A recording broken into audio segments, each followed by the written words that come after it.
Well, the last video talked about how the shocks on this buggy is pretty bouncy, as you can see. So I'm going to change out the shocks to the oil ones. So I got the original parts by Carisma. I think people use the Losi one and they have to change out the shock mounts, but I didn't really want to do that. It's almost the same price as the stock ones. I mean the Carisma ones. So I got them for like $30. And for the oil, I have 30 weight oil. I mean, I think you're supposed to use like 22.5 to like 25, but that's what I have, and I think 30 is just fine.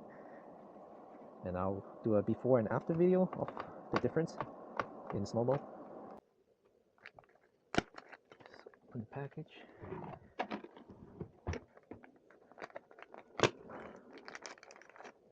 Some instruction. Alright.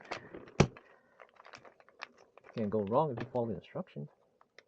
I mean, I've done this before on a larger scale, but not at a 128.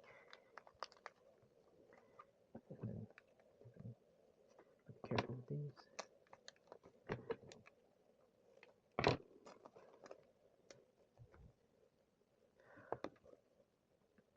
So I'll probably just do one.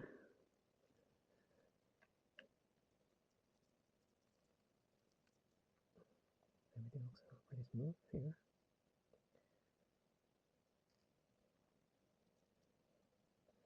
Yeah. So I think you have to use the screw from the original shock, since it doesn't come with a new one.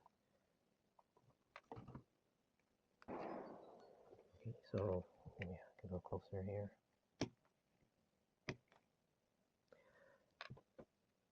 So this is the bottom end. You have to loosen this part, the shock bottom. And I'm just following the instructions, but you might be able to see this easier than instruction. So you take the shaft out, and then this bottom cap.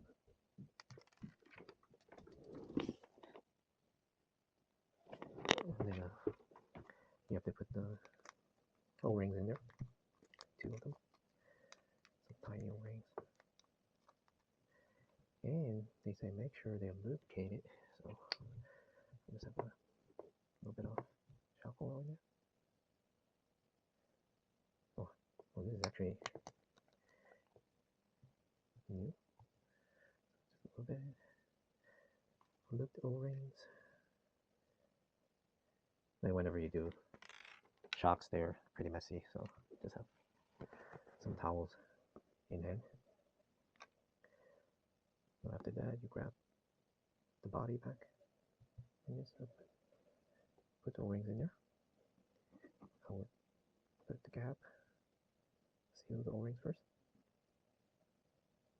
make sure it's tight, and then put the shock shaft back in. It's going to be a little bit resistant from the O-ring. And just move it around to make sure it's a good seal. And then you can grab some of the strings.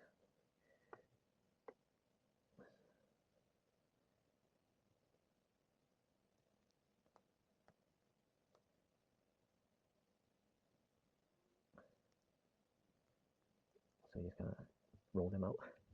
Try not to pull them to make it easier to come out if they're stuck together. And then now you grab the shock bottom and just tighten this, lock it back in place.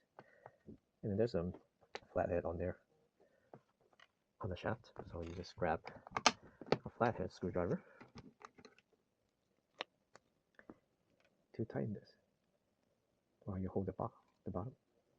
So now it didn't really tighten, but you should start it with your hand first, or you can even use a fingernail in the beginning, and then now you can use your screwdriver. Okay, now it's tight. Doesn't have to be too tight since these are small parts.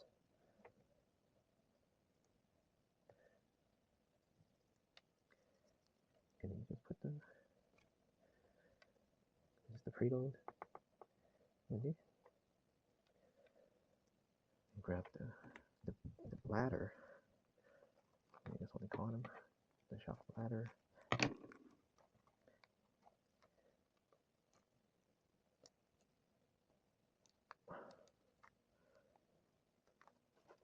Yeah, I don't think they come with extra parts, so make sure you don't lose them. And this one is a little tight.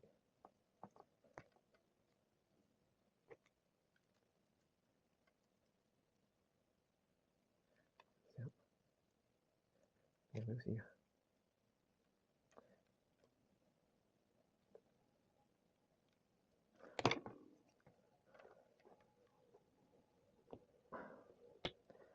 Now you just filled it up. 30 weight oil. I mean, it's probably just gonna make a few drops. 2 drops. And just work it in. Remove some of the air bubbles, just like any other shocks. And on the bigger scales, you kind of leave them overnight to make sure all the bubbles are out. But this is not that big of a deal. I mean, they're not trying to raise here. But it's pretty good. See, it's topped off, and you don't really see much bubbles. And now you put the bladder on there. There's a little dimple, so they're not completely flat. So the one that is a little higher, you put that on the inside. And you put the towel, the top back on, and just hopefully it doesn't leak. Oh, okay, pretty good. Decent. Much better than the stock one. Let's reduce the preload. See how it goes. Yeah. Alright, let's take one out, because I'm not recording a video on all 4, but just so you can have an idea what the stock one looks like. And then when I'm done with all 4, I'll just do it before and after.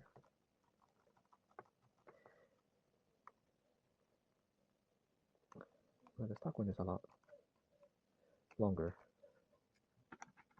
compared to the oil field. And they're actually 2 different size screws. The bottom one is a lot smaller. It's a 00, and the one on top is a 0. And let's see. This is the stock one. Bounce. And this is the oil field. A lot smoother.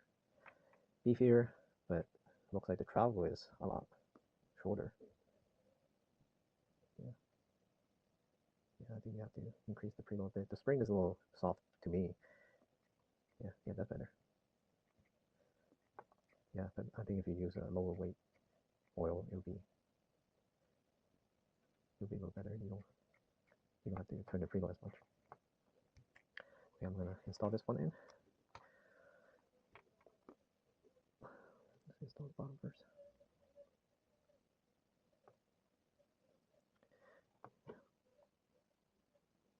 It is pretty simple.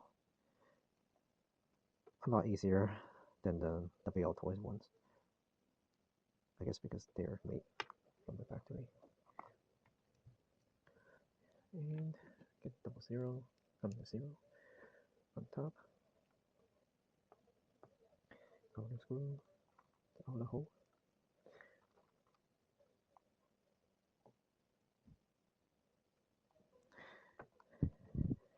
And my girlfriend always say, well, you should record this since you're doing it anyway. You can use it as a reference, or someone might be able to use it instead of just yourself.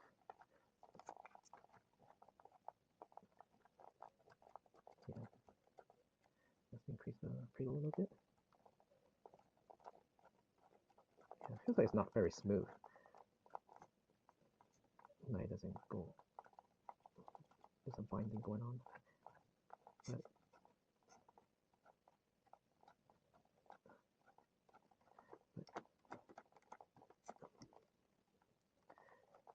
That is better.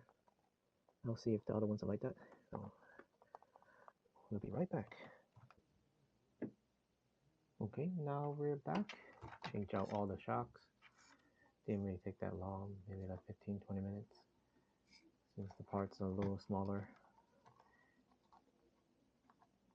I think 30 weight oil is a little too heavy for this, but either the springs are too soft or the oil is too heavy. But so far none of them is leaking, and you can tell the difference is like this is damp, so damp when you drop it. See, there's no more bouncy going on. It's very stable, just like a soft drop. Yeah, I mean, I can do another review on this car. This thing is so fast, even if you put it on the slowest setting out of the three, and you can still go really fast for indoor. But there's some cogging going on. I mean, I think it's common for brushless cars at this price point, and the trigger is a little not very sensitive until you hit a certain spot. Then you get a lot of throttle or speed, and there's no modulation going on. But once you pick up like some speed and just keep it going, then it's fine. But if you're going for a desktop, then you need to find a sweet spot for it to keep going. And let's do a slow-mo of after